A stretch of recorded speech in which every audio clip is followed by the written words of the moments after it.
They can either surrender and disavow boomerism in propaganda videos for NowThis. He is basically blaming him and his entire generation for the way that things are in this country. Or die in the coming revolution.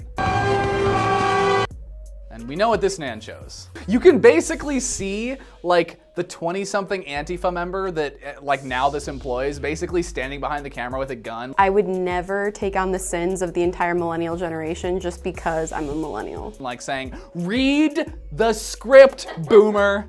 Read the script. Actually, I am not a millennial, so. So, Chantal, name all 4 Beatles. Ooh. I'm not responsible for any of their trash. Because of people like me, over 50, whites, especially men, pretty much every awful thing that's happened in the past 20 years happened. The first thing he says when he's talking about his generation is mostly male, white. I love how he just says like, everything that's happened is the fault of the people in charge when it's happened. I mean, if we're talking about ideological failures, that really shouldn't matter at all. Like, well, duh. It's like, of course it's their fault because 50-somethings are always the people who are in charge of a given society.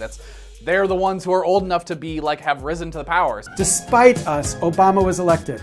But in 2010, we kicked the Democrats out of the control of Congress.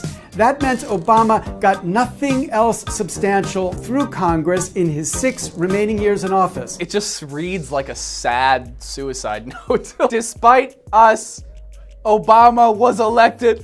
Obama! He's like thinking about his family, like the cameraman's got his like dog and he's gonna shoot the dog if he stops reading the script. Of course, we elected Donald Trump, which meant 2 more Supreme Court justices picked by presidents that didn't even win the popular vote, bringing that total to 4 on this court. That's why people voted for Trump. They wanted those Supreme Court justices. Direct democracy kind of sucks. 51% of the people running everything is not a good way to run things. The election happened, you lost. It's the system's working fine, folks. It's been that way for a long time. Oh wait, I used the word folks. Politicians use it to sound like relatable. And of course, if the 18 to 34-year-olds had voted in the same proportion as the 65-plussers, there would have been no Donald Trump. If there would have been no Donald Trump, there would have been Hillary Clinton.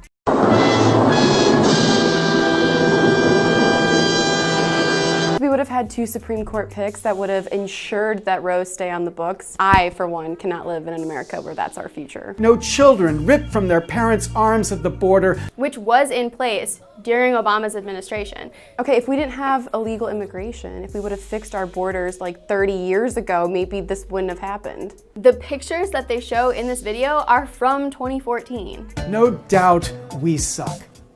But if you would only vote, then every sucky thing that we would do could be stopped. I agree. I think everybody should vote. I think everyone should be an informed citizen. I think everybody should read the Constitution. This is just sad. This is really just sad. The whole self-hating routine, yet they don't. And that's really not millennials' fault. That's just our population in general. And then you just know